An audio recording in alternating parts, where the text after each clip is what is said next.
In the past 15 years, Assassin's Creed has broadened its universe through new platforms like films, comics, social games, and even an upcoming television series, all of which explore various facets of the ongoing conflict between assassins and Templars. The inclusion of distinctive and intriguing assassins that can match the bravery of enduring series heroes like Altair and Ezio from the primary games is a recurring theme among these side projects. Kulan Gal and Nergui of the Mongolian Brotherhood, two offshoot assassins, were among the best heroes the Assassin's Creed universe had to offer, and it would be a shame if they weren't the stars of their own game. The Mongolian Brotherhood has historically played a supporting role in the mainline Assassin's Creed games, but if players aren't paying attention, they might easily forget about them. In Assassin's Creed Revelations, for instance, the Mongolian Brotherhood had a minor role in the story's climax as Ezio learned about its connections to Altair and Massafe's fall as a result. But learning more about the Mongolian Brotherhood of Assassins' history reveals that it was much more than just a passing mention in the panels of the series' past and will have a significant impact on its future. The best assassins from Assassin's Creed came from the Mongol Empire. In addition to honoring the most recognizable assassins from the franchise, the 2017 Assassin's Creed Reflections comic book series also introduced several fresh faces. Kulan Gal was one of these people. He was a renowned assassin in the Mongol Empire who would go on to become legendary after the events of Reflections. Kulan Gal possessed special archery prowess and would eventually rank among the Order's most esteemed arrowmen.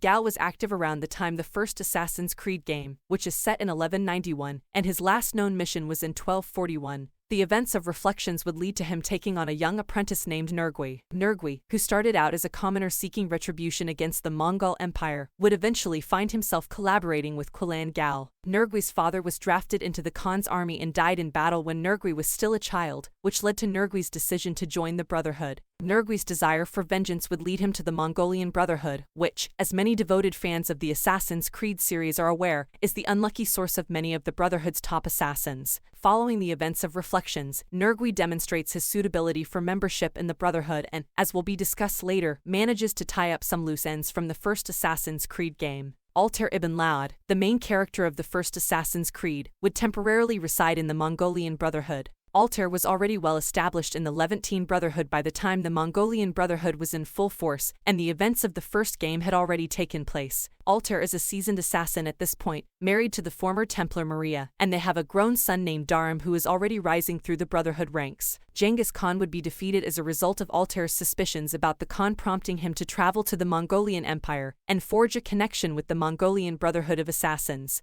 The Sword of Eden and Genghis Khan. Genghis Khan actually stands out as a villain in the world of the Assassin's Creed in a few unexpected ways for longtime fans. Genghis was one of the fortunate few who discovered a PC of Eden and used it for his own gain, not a Templar or an assassin in the slightest. One of the 6 Swords of Eden, which Altair studied shortly after the events of the first Assassin's Creed game, was held by Genghis Khan. Altair would reach the Mongol Empire and the Mongolian Brotherhood by locating the Sword of Eden, but he would not have anticipated that the Sword of Eden would turn out to be one of his greatest enemies. For context, the Swords of Eden are a recurrent plot device found in a few of the more recent Assassin's Creed games, including Assassin's Creed Unity and Valhalla. Hephaestus, an Isu scientist, created all 6 Swords of Eden for use in the Isu Civil War. Each Sword of Eden has the ability to endow its wielder with great strength and leadership skills. The only known owners of this particular PC of Eden were the Isu, Genghis Khan until his passing, and his grandson Hulagu Khan. Genghis Khan held possession of the second known Sword of Eden. The Mongolian Brotherhood of Assassins determined that Khan had to be stopped as a result of the Mongol Empire's possession of a Sword of Eden and its quick expansion with the weapon. The assassination plan for Genghis Khan. In order to defeat Genghis Khan and put an end to his empire, the Assassin Brotherhood banded together in 1227, with the help of Master Archer Kulan, Brotherhood aspirant Nergui, Altair, Maria, and their son Darim. The plan didn't work out as planned because Nergui was taken prisoner and subjected to torture by Khan's goons before Altair saved her and alerted the camp.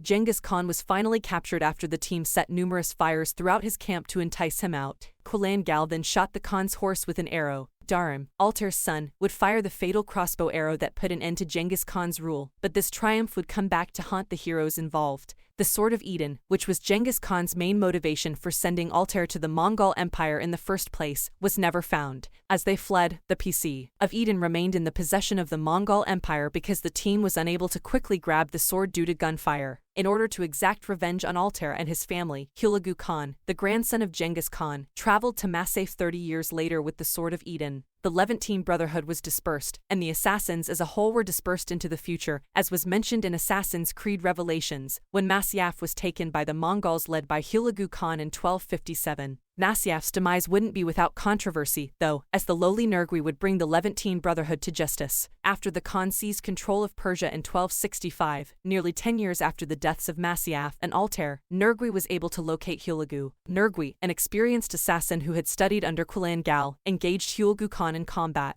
Nergui was victorious, exacting retribution for Masyaf's destruction. Nergui may live on as an unsung Levantine Brotherhood hero, but Qulan Gal is still revered, and a statue of him can be seen in Assassin's Creed 2's Sanctuary, which is located below Ezio's home in Monteriagi. Thank you for watching. Please like and subscribe and support my channel.